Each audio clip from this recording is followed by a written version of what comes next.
Hello,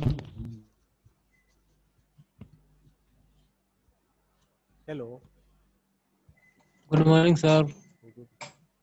good morning sir. Good morning sir. No good morning. Time जो है afternoon. अपना देखिए आप लोग, टाइम क्या हो रहा है? What is the time?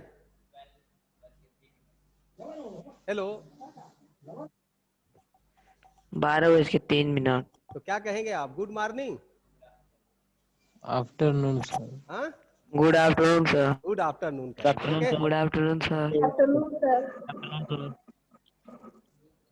Afternoon sir. Good afternoon.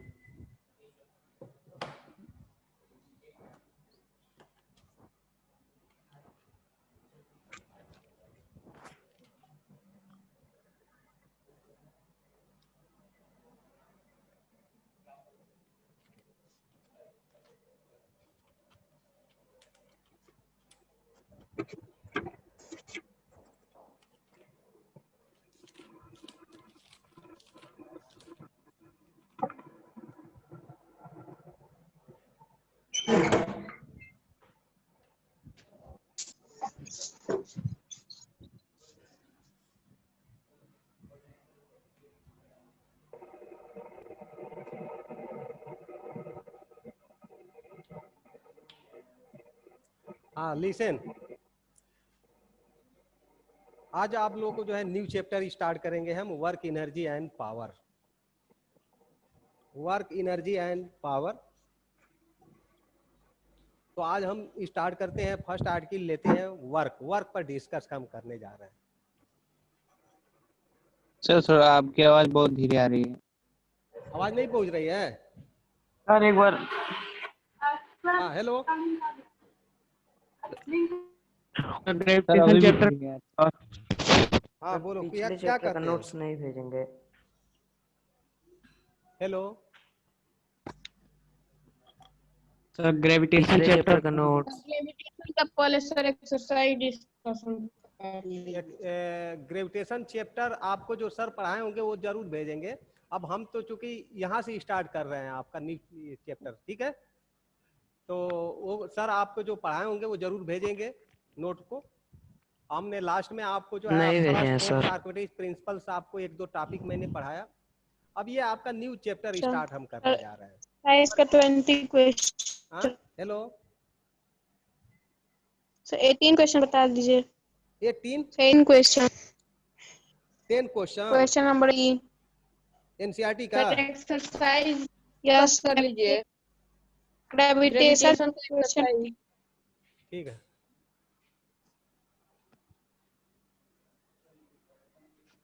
Question number 10।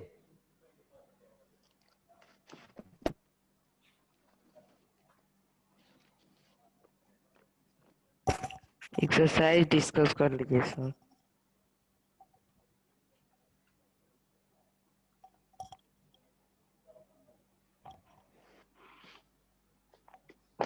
देखो, एक्सरसाइज में आप आ जाते हो कि जो चैप्टर आपने पढ़ा है उस चैप्टर में फर्स्ट क्वेश्चन दिया है कि how does the force of gravitation between two object changes when the distance between them is reduce to half.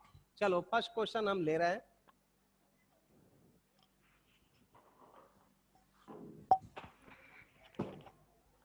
ये फर्स्ट न्यूमेरिकल्स है। आपने स्टडी किया होगा ग्रेविटेशनल फोर्स में, ये फार्मूला आपने स्टडी किया है, capital G m1 m2 upon r square. ये फार्मूला यस आपने सर। स्टडी किया है। क्वेश्चन में यस सर। आपको दे रहा है कि how does the force of gravitation between two object changes when the distance between them is reduce to half. यानी सपोज कर लीजिए कि फर्स्ट टाइम में हमने दोनों ऑब्जेक्ट के बीच का डिस्टेंस r लिया है, तो ये ग्रेविटेशनल फोर्स हो गया। अब कह रहा है कि इस डिस्टेंस को रिड्यूस करके हाफ कर दे, यानी r की जगह r/2 कर दे हम, तो फोर्स क्या होगा? What will be the value of gravitational force? तो चलिए अब हम फोर्स को F1 सपोज कर लेते हैं। कैपिटल जी, M1 रहेगा M2 रहेगा, लेकिन R की जगह R/2 लिखेंगे आप। स्क्वायर है तो इसका स्क्वायर कर देंगे आप। F1 is equal to capital G M1 M2 upon R² by 4। ये 4 रिवर्स होकर न्यूमरेटर में आपका चला जाएगा, तो 4 into capital G m1 m2 upon r square.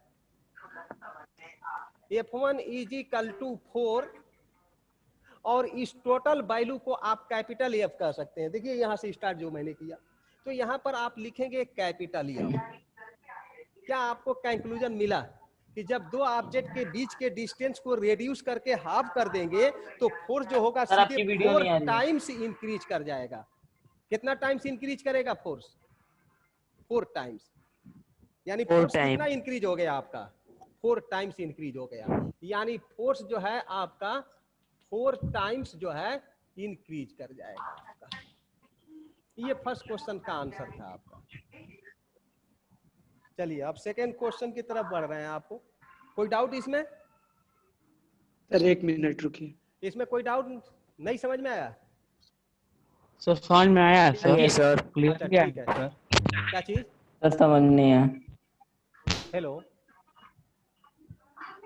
तो नहीं समझ समझ में नहीं आया। आया सर। समझ में नहीं आया? No sir. सर एक बार और बताइए। ये ऑब्जेक्ट है आपका और एक ऑब्जेक्ट ये है। इसका मास m1 और इसका मास m2 है। इनके बीच का डिस्टेंस r हमने ले लिया, तो इनके बीच में जो फोर्स लगेगा वो F है, जिस F का हमने वैल्यू ये लिखा है। ठीक है। अब कह रहा है कि अगर इन दोनों के बीच का डिस्टेंस अब हम r/2 कर दें, मास तो वही रहेगा सेम m1 m2, तो अब इनके बीच में फोर्स हमने F1 ले लिया। क्या ले लिया? F1। तो देखो इस कंडीशन में फोर्स ये है। सर वो फॉर्मूला है।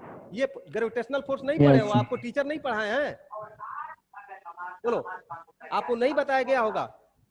ग्रेविटेशनल फोर्स को जो भी टीचर पढ़ाए होंगे वो जरूर बताए होंगे कि in whole universe the force act between two object is directly proportional to the product of their masses and inversely proportional to the square of distance between them. इस बताएंगे डेफिनेशन सर। पर जब फार्मूला डिराइव किए होंगे तो आपको मिला होगा F directly proportional to the m1 m2 by r square, और जब डायरेक्टली प्रोपोर्शनल को इक्वल में चेंज किए होंगे तो वहां पर कैपिटल G यूज किया गया होगा। That capital G is called the gravitational constant. इस कैपिटल G को धीरे धीरे बोलिए। तो आपको बताया गया होगा फार्मूला? बताएंगे नहीं बताया गया? बोलो, बताया गया? बताएंगे। तो तब तो देखो, जब ऑब्जेक्ट के बीच का डिस्टेंस r है और ऑब्जेक्ट के मास को हमने m1 m2 सपोज कर लिया, तो उनके बीच में कितना फोर्स लग रहा है, ये डायरेक्ट ग्रेविटेशनल फोर्स से आपका ये वैल्यू निकल गया। इसी फार्मूले में हम r की जगह r/2 कर देते हैं, क्योंकि क्वेश्चन में लिखा है कि डिस्टेंस को हम हाफ कर दें तो अब ग्रेविटेशनल फोर्स क्या होगा। तो जब डिस्टेंस को हाफ कर दे रहे हैं तो ग्रेविटेशनल फोर्स को हमने F1 मान लिया। इसी फार्मूले में हम r की जगह r/2 रख करके सिंप्लीफाई कर दिए तो हमको ये मिला, और ये जो वैल्यू है वो कैपिटल F के इक्वल्स है। इसका मतलब कि F1 बराबर 4F। यानी कहने का मतलब कि दो ऑब्जेक्ट के बीच के डिस्टेंस को अगर रेड्यूस करके हाफ कर देंगे तो सीधे ग्रेविटेशनल फोर्स जो होगा वो 4 टाइम्स क्या होगा? इंक्रीज कर जाएगा। समझ में आया? ये आपका इसका सलूशन था क्वेश्चन का। Next question.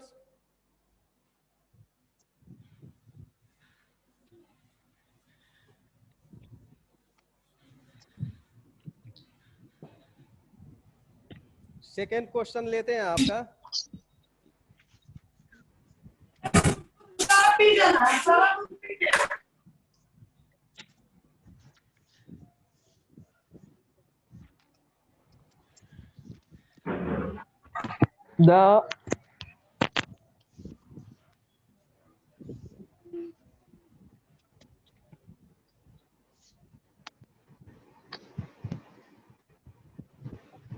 अब ये बताइए, एक आपका लाइट बाल मतलब कि एक आपका लाइट बाल है और एक हेवी बाल है। दोनों के बीच में आपका जो है ग्रेविटेशनल फोर्स आपका वर्क कर रहा है। तो उस ग्रेविटेशनल फोर्स की वजह से स्मॉलर बॉडी जो है क्यों नहीं फास्टर मूव कर रही है हेवी बॉडी की तरफ? क्वेश्चन ये है। तो आप जानते हो कि जो ग्रेविटेशनल फोर्स है, दो ऑब्जेक्ट हम लेते हैं, चलो मान लेते हैं कि एक का मास 1 kg है और दूसरे ऑब्जेक्ट का मास 2 kg ले लिया, तो दोनों के बीच में तो ग्रेविटेशनल फोर्स लगेगा। और याद रखना ग्रेविटेशनल फोर्स एक तरह से म्यूचुअल Yes, फोर्स sir. होता है। वन ऑब्जेक्ट अनदर ऑब्जेक्ट पर जितना फोर्स एक्सर्ट करेगा तो अनदर ऑब्जेक्ट भी फर्स्ट ऑब्जेक्ट पर सेम फोर्स एक्सर्ट करेगा। लेकिन रियल में ग्रेविटेशनल फोर्स का जो छोटा हो चाहे बड़ा। हाँ, ग्रेविटेशनल फोर्स तो दोनों के द्वारा एक दूसरे पर जो लग रहा है वो इक्वल ही लगेगा। Yes sir. अगर वन केजी के ऑब्जेक्ट पर 2 केजी जितना फोर्स लगा रहा है तो 2 केजी वाला 1 केजी पर सेम फोर्स एक्सर्ट करेगा। Both forces are opposite directions हो जाते हैं। जैसे आप फिगर में देखो, यहाँ से अगर एक ऑब्जेक्ट यहाँ है, एक ऑब्जेक्ट ये हो गया 1 केजी का और एक ऑब्जेक्ट ये हो गया 2 केजी का, दोनों के बीच में ग्रेविटेशनल फोर्स लग रहा है तो ये इसको अपनी ओर पुल करेगा और ये इसको अपनी ओर पुल करेगा। दोनों के द्वारा जो ग्रेविटेशनल फोर्स लगेगा वो यही होगा G m1 m2 upon r का स्क्वायर, जहां r इनके बीच का डिस्टेंस है। डिस्टेंस होगा। तो अब रही बात ये है कि क्यों कह रहे हैं कि क्यों नहीं ये इसकी तरफ फास्ट वेलोसिटी से मूव कर रहा है। क्वेश्चन ये है कि जो बॉडी का मूवमेंट होता है वो एक्सटर्नल फोर्स पर डिपेंड करता है। जैसे हम जो है, जैसे आपका 1 केजी का ऑब्जेक्ट है, 2 केजी का ऑब्जेक्ट है, दोनों पर ग्रेविटेशनल फोर्स तो सेम ही लग रहा है अर्थ का। ग्रेविटेशनल फोर्स का मतलब कि the force exert by earth on the body is called the gravitational force and gravitational force is equal to the weight of the object. तो बॉडी का मोशन ग्रेविटेशनल फोर्स से तो होगा नहीं। ग्रेविटेशनल फोर्स से अगर लेते हैं तो ये ग्रेविटेशनल फोर्स मैग्नीट्यूड में इतना अधिक हो तब होगा। जैसे हम इस चाक को ले लेते हैं, चाक को अगर ड्रॉप करते हैं तो ये chalk direct towards the surface of earth की तरफ मूव करता है। क्यों करता है? क्योंकि अर्थ का मास इसके कंपैरिजन में बहुत अधिक है या इसका मास अर्थ के कंपैरिजन में 0 है, इसीलिए सभी ऑब्जेक्ट अर्थ की तरफ मूव करते हैं। ऐसा नहीं है, जैसे एग्जांपल आपको टीचर ने बताया होगा कि किसी भी ट्री प्लांट से जो, जैसे मान लो कि एक आपका मैंगो ट्री है, मैंगो ट्री से मैंगो का जो फ्रूट है वो अर्थ पर ही क्यों आता है, क्यों नहीं आपका स्काई की तरफ मूव कर गया? तो ड्यू टू ग्रेविटेशनल फोर्स। अब मैंगो फ्रूट का जो मास है वो अर्थ के मास से बहुत ही क्या है, कम है, कुछ नहीं है, जिसको 0 मान लिया जाएगा। इसीलिए कहा गया है कि सभी object, all object move towards the centre of earth with a force, that force is called the gravitational force. तो न्यूमेरिकल प्रॉब्लम आएगा आपको तो बताएंगे, कुछ न्यूमेरिकल तो नहीं दिया है जी, थ्योरी तो बताई होंगे टीचर। न्यूमेरिकल्स है इसमें? हाँ न्यूमेरिकल है, लास्ट में 1-2 दिया है, चलो बता दे रहे हैं। न्यूमेरिकल लास्ट में आपको दिया है। तो न्यूमेरिकल्स प्रॉब्लम आप देखो, थ्योरी तो आपको सर बताए होंगे।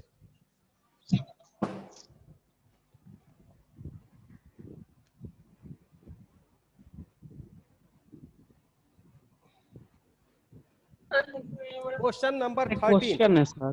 ए ball is throne sir vertically. कोई A ball is thrown vertically upward with a velocity of 49 metre पर सेकेंड। 49 मीटर पर सेकेंड। फर्स्ट में आपसे पूछा है कि maximum height, the maximum height, यानी आपको मैक्सिमम हाइट का वैल्यू निकालना है। ये मैक्सिमम हाइट है। और सेकेंड में आपसे पूछा है कि टोटल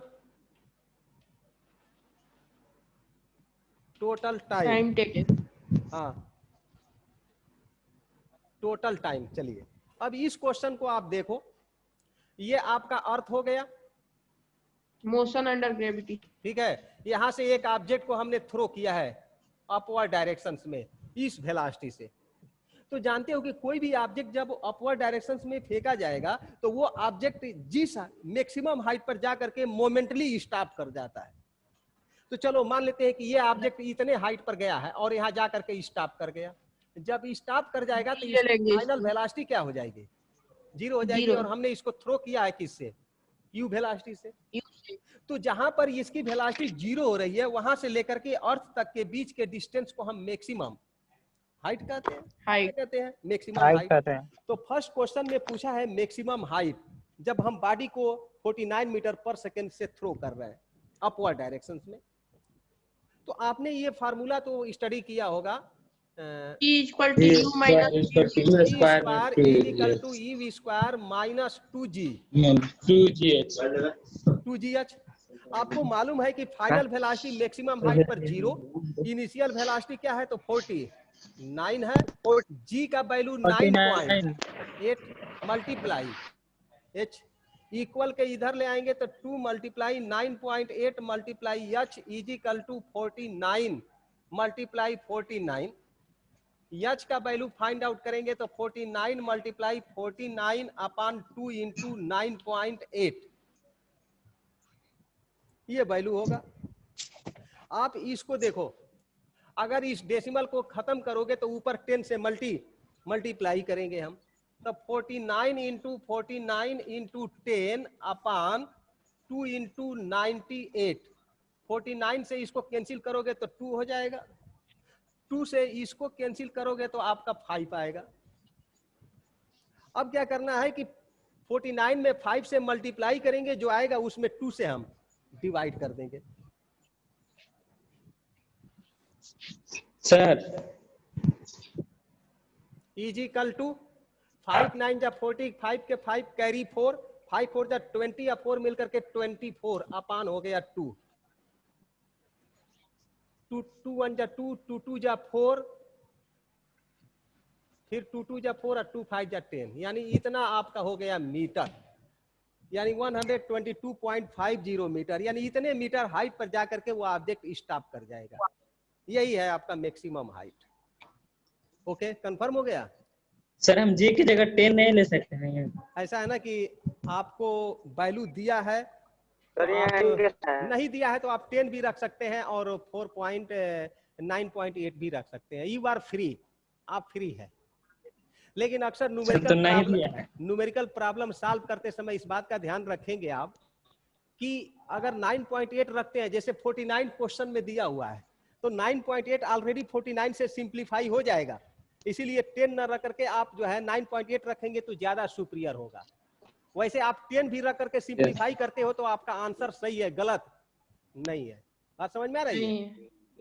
यस सर। ठीक है, चलो। तो मैंने ये क्वेश्चन बता दिया आपको टोटल, अब ये हाइट बता दिया आपको। अब बताना है कि टोटल टाइम कितना लगेगा।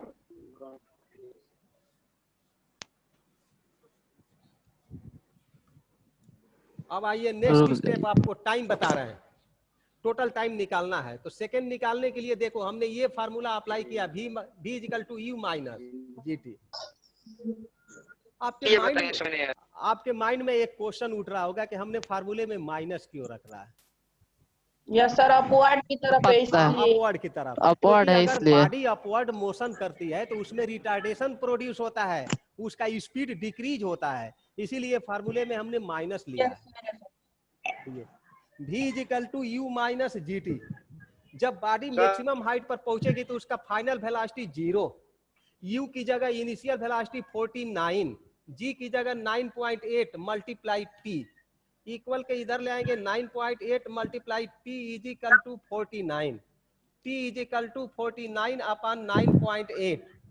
डेसिमल को रिमूव करेंगे तो ऊपर 10 से मल्टीप्लाई कर देंगे आप, 98, 49 2 जा 98, 2 5 जा 10, यानी 5 सेकेंड।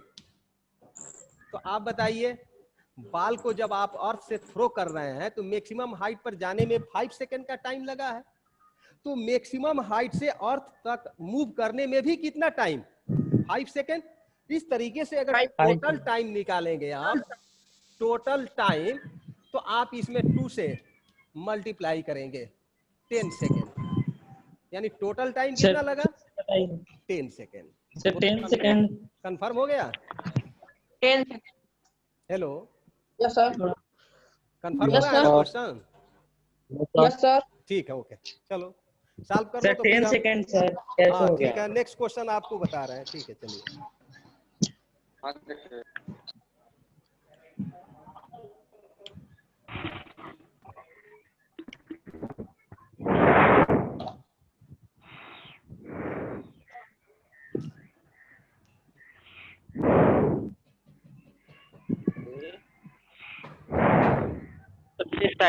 The side.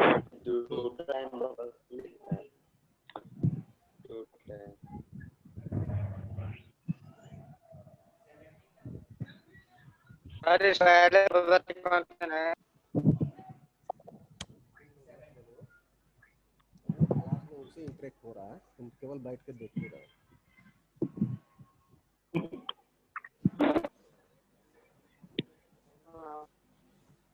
सबसे वाला बताइए। हाँ बोलो। हेलो। यस सर, हम्म नो प्रॉब्लम सर, आगे वाला बताइए। Next question. यस सर, अरे पहले बताइए। चलिए सर पांचवा बताइए। 13 सर बताया है तो। पांचवा। हेलो। हेलो सर पांचवा। सर पांचवा रीजन है न्यूमेरिकल्स है, पांचवा। ये बताओ। नो सर रीजन है। रीजन है तो आप रीजन है उसको सर। पढ़ो, टीचर आपको बताए, हमको न्यूमेरिकल आपका है वो बताने के लिए ना, तो मैं न्यूमेरिकल्स आपको बता रहा हूँ। मैं नहीं था। आप रीजन स्टडी करो या आपको टीचर बताएंगे, उसके बाद भी अगर नहीं कंफर्म होता है तो आप क्वेश्चन पुट अप कर सकते हो। ठीक है, ओके। तो अब एक Yes, टाइम sir, पर okay. हम एक ही क्वेश्चन बता सकते हैं। न्यूमेरिकल का है वो तो आपको हम न्यूमेरिकल एक्सप्लेन कर रहे हैं, और वो न्यूमेरिकल आपके Yes, sir, एनसीईआरटी का है, जो चाहे वो आप वो न्यूमेरिकल पूछ सकते हो, यू आर फ्री। तो हमने आपके एनसीईआरटी का 13 न्यूमेरिकल्स हमने टच किया। अब नेक्स्ट न्यूमेरिकल Yes, आपको sir. दिया है 14। अब 14 न्यूमेरिकल्स आप देखो। ये stone is release from A top of tower. आप ब्लैक बोर्ड पर देखो, यह एक टावर है, यहाँ से एक बॉडी को हम रिलीज कर रहे हैं। तो पूछा है कि ये हाइट दिया है 19.6 मीटर। 19.6 मीटर इस टावर का हाइट है, यहाँ से बॉडी को हम रिलीज कर रहे हैं। तो क्वेश्चन में पूछा है कि इस ग्राउंड से स्ट्राइक करने के बिफोर इसकी वेलोसिटी बताइए। तो हमको हम v का वैल्यू क्या करना है, यहाँ पर फाइंड आउट करना है। आप ये बताओ कि जब यहाँ से ये बॉडी जब यहाँ से फ्रीली मूव कर रहा है तो इसका इनिशियल वेलोसिटी क्या होगा? 0।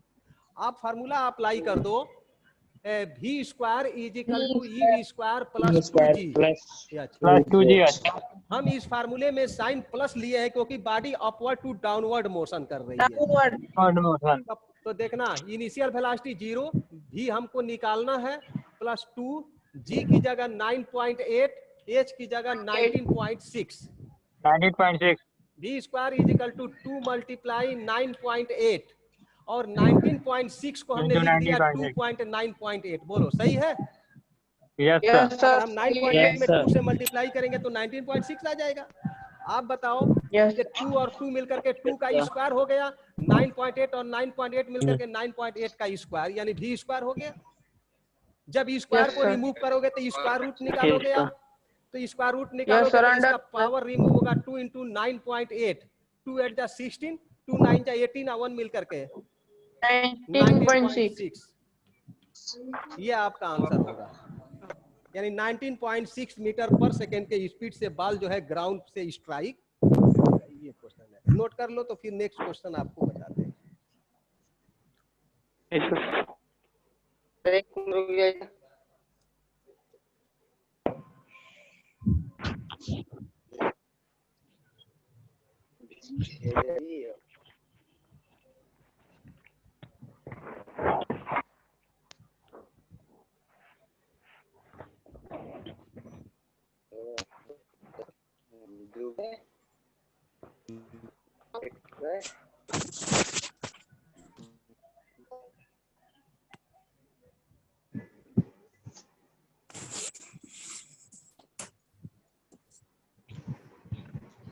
अरे एक बोल बताइए।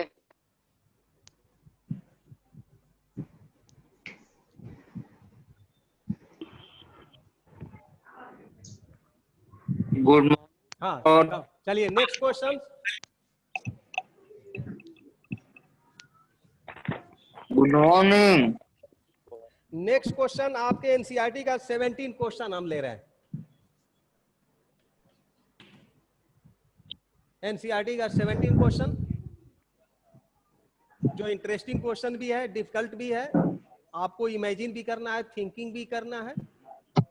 तो हम एक्सप्लेन कर रहे हैं, तो आप इसको स्टेप वाइज आप देखते जाइए।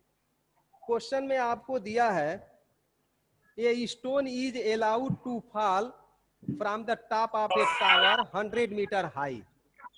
इधर देखिए, यह एक टावर है, it is a tower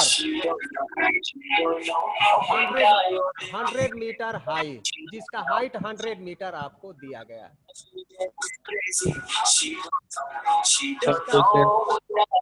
A and B tower का नाम लिख दिया। A stone is allowed to fall from the top of a tower 100 metre high and at the same time another stone is projected vertically upward with the ground with the velocity of 25 meter per second। ध्यान से देखिए, यहां से एक बाल को हमने upward throw किया है 25 मीटर पर सेकंड के स्पीड से।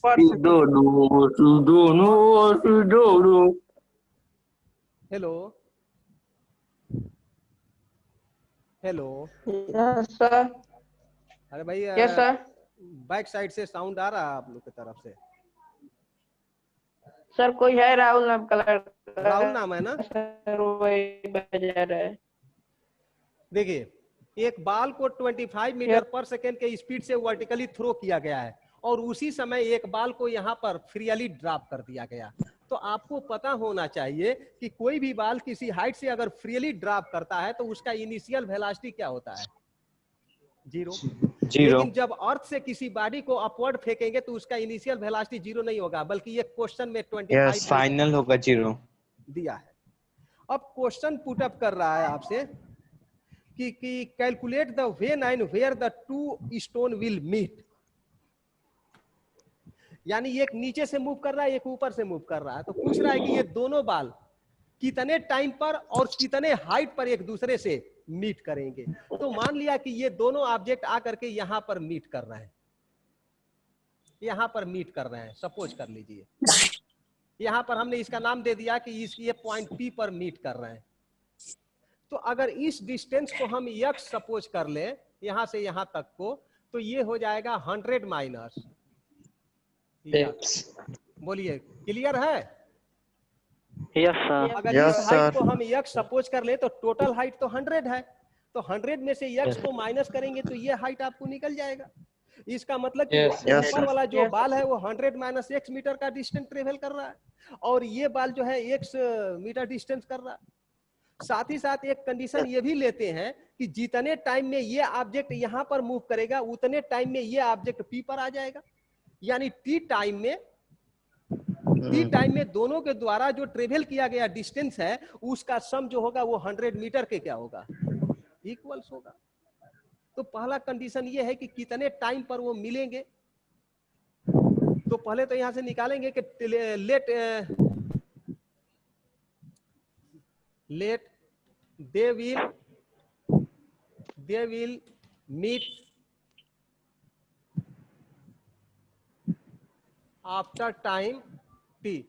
मान लेते हैं कि T टाइम पर वो मिलेंगे, T टाइम बाद वो दोनों मिल रहे हैं। तो T टाइम में इसके द्वारा गया डिस्टेंस आप निकालो, तो इसके द्वारा डिस्टेंस आप निकालोगे तो फार्मूला होगा h is equal to ut minus half gt square. अब h की जगह हम x लिखेंगे क्योंकि हमने x सपोज किया है, और u की जगह पर लिखेंगे 25t minus half G T square. Equation number first आप ले लीजिए। उसके बाद आ जाइए अपवर्ड वाला जो बॉडी आ रही है उसके लिए आप हल करिए।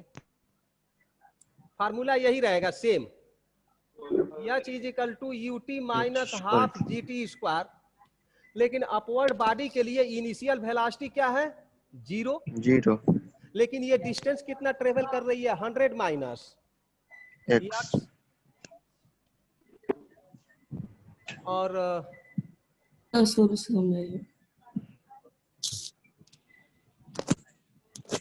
Minus half G T square. 100 minus x is equal to minus half G T square. इसको इक्वेशन नंबर आप 2 सपोज कर लीजिए। आपके सामने 2 इक्वेशन मिला है, दोनों इक्वेशन को ऐड कर दीजिए आप, फर्स्ट प्लस सेकेंड। 100। तो लेफ्ट हैंड साइड को left hand side and right hand side को राइट हैंड साइड में ऐड करेंगे। तो ऐड मत, एक मिनट, एक जगह आपका मिस हो रहा है पॉइंट, एक बार आप रिमार्क कर लीजिएगा। जो बॉडी अपवर्ड मूव करती है उसके लिए साइन ऑलवेज पॉजिटिव लेते हैं, इसीलिए यहाँ पर हम साइन माइनस नहीं प्लस लेंगे। बात समझ में आ रही है? क्योंकि ये तो हमने उसके लिए निकाला है जो बॉडी अपवर्ड मोशन कर रही है, तो अपवर्ड के लिए तो साइन माइनस होगा फार्मूले में। लेकिन जब इस बॉडी के लिए हम मोशन स्टार्ट करेंगे तो उस समय हम साइन क्या लेंगे, हम प्लस लेंगे। इस बात को ध्यान रखिएगा आप। तो प्लस हो गया तो ये साइन आपका प्लस में होगा। हम इक्वेशन फर्स्ट में सेकेंड को ऐड करेंगे तो लेफ्ट हैंड साइड को left hand side and right hand side को राइट हैंड साइड में ऐड करेंगे। जब इसमें इसको ऐड करेंगे तो यक्स से यक्स कैंसिल होगा, वैल्यू क्या आएगा 100, ठीक है। और जब राइट हैंड साइड को ऐड करेंगे तो minus half GT square plus half GT square से कैंसिल हो गया, कितना बचेगा आपको वैल्यू 25t। तो 25t, तो t is equal to 100 upon 25, 25 4 जा 100 यानी 4 सेकेंड। इसका मतलब कि दोनों ऑब्जेक्ट 4 सेकेंड बाद आपस में एक दूसरे से मिल जाएंगे। एक क्वेश्चन तो निकल गया। अब पूछा है कि कितने हाइट पर मिलेंगे, तो इसी t का वैल्यू 4 सेकेंड या तो इक्वेशन फर्स्ट में रख दीजिए, नहीं तो इक्वेशन सेकेंड में आप रख दीजिए। किसी एक इक्वेशन में वैल्यू पुट कर दीजिए आप। तो चलिए फ्रॉम इक्वेशन हम सेकेंड ले रहे हैं, या फर्स्ट में ही पुट कर दीजिए। फ्रॉम इक्वेशन फर्स्ट, तो फर्स्ट में आप पुट करेंगे तो x इज इक्वल टू 25 और t की जगह 4 रखेंगे आप, माइनस हाफ जी की जगह चला वैल्यू हमने 10 ले लिया, g का वैल्यू, t की जगह पर आप क्या रखेंगे वैल्यू 4, तो t का स्क्वायर करेंगे तो 4 का स्क्वायर 16 होगा, 16, 25 4 जा 100 और माइनस 10 8 जा 80, डिफरेंस करने पर आएगा 20 मीटर।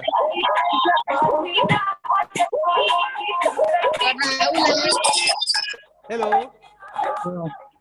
हेलो राहुल है, राहुल है, उसको हटवाइए, रिमूव करा दीजिए सर। राहुल है। सर म्यूट करा दीजिए। सर म्यूट कर दीजिए, नहीं तो सर राहुल को हटवा दीजिए।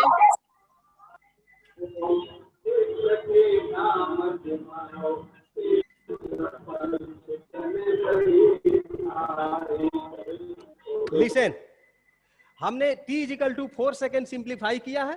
t इजिकल टू 4 सेकेंड का मतलब कि एक डाउनवर्ड मोशन कर रहा है, एक अपवर्ड मोशन कर रहा है। दोनों ऑब्जेक्ट जब पॉइंट P पर मीट कर रहे हैं तो वो कितने टाइम पर मीट कर रहे हैं, तो मैंने सिंप्लीफाई कर दिया 4 सेकेंड, यानी after 4 second both object will meet. First question का आंसर निकल गया।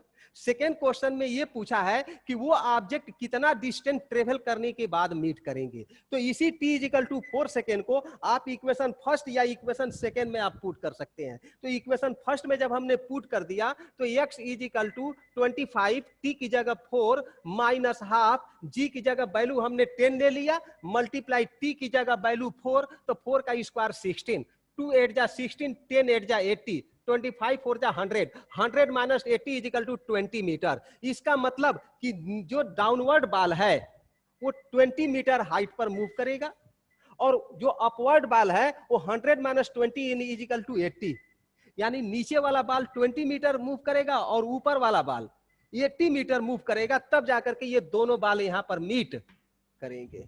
तो लिखना होगा आंसर में कि downward ball travel the 20 metre distance and upward ball travel the 80 meter distance, है ना, and after 4 seconds they will meet. तो in this way this type this question is finished. ये क्वेश्चन आपका एंड हो गया, ठीक है। तो ये न्यूमेरिकल था, इस तरीके से आप न्यूमेरिकल सिंप्लीफाई करेंगे।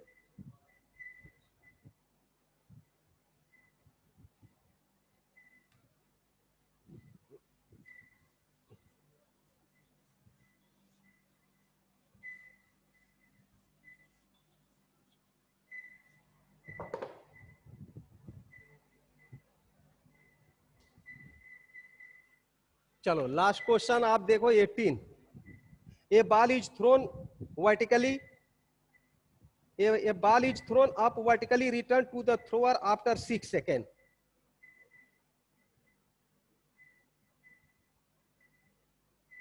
यहां से बाल हमने थ्रो किया है, ये बाल यहां से ये मैक्सिमम हाइट तक गया है आपका, और फिर यहां से ये रिटर्न होकर के बाल जो है यहां पर रिटर्न हो रहा है। क्वेश्चन में लिखा है कि ये ball is thrown up vertically and return to thrower after 6 second.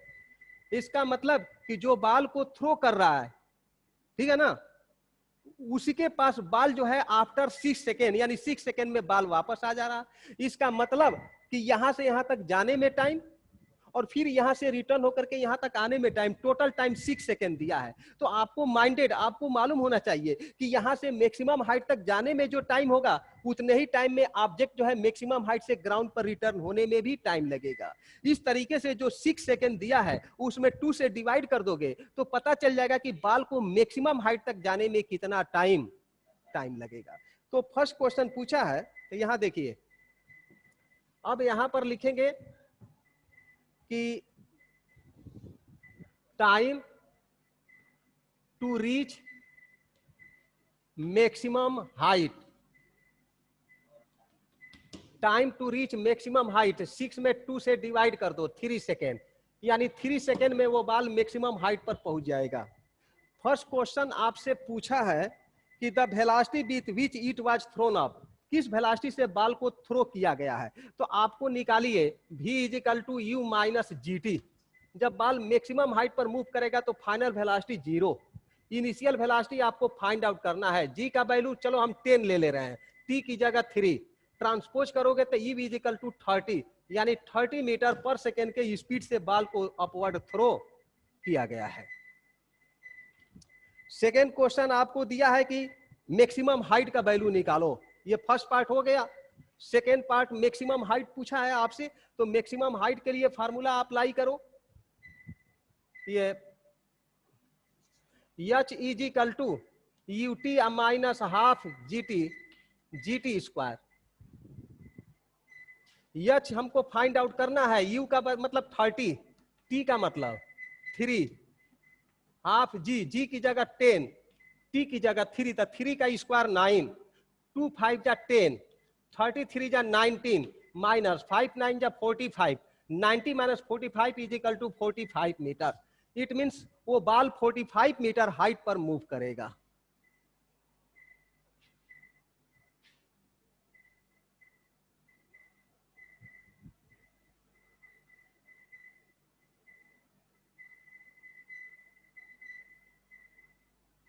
बाल 45 मीटर हाइट पर मूव करेगा। Second question. थर्ड क्वेश्चन दिया है कि इट्स पोजीशन आफ्टर 4 सेकेंड, यानी 4 सेकेंड पर उसका पोजीशन क्या होगा। इट्स पोजीशन आफ्टर 4 सेकेंड, इस पर आपको सोचना है। ये बताइए कि मैक्सिमम हाइट तक बाल जा रहा है, यहां से बाल जो है यहां पर गया है, ठीक है, तो यहां से यहां तक जाने में 3 सेकेंड का टाइम लगा है, और कितना हाइट ये बाल गया है, 45 मीटर गया है। तो यहां से यहां तक जाने में 3 सेकेंड, लेकिन आपसे पूछा है कि 4 सेकेंड पर उसकी स्थिति क्या हो गई, कंडीशन क्या होगा।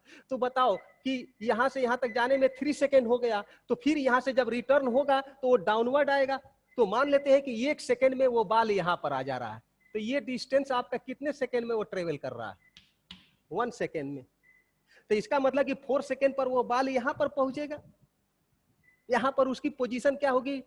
तो इसको निकालने के लिए हम क्या कर रहे हैं कि जब बाल यहां से रिटर्न होगा तो इसका इनिशियल वेलोसिटी क्या हो जाएगा, 0 हो जाएगा।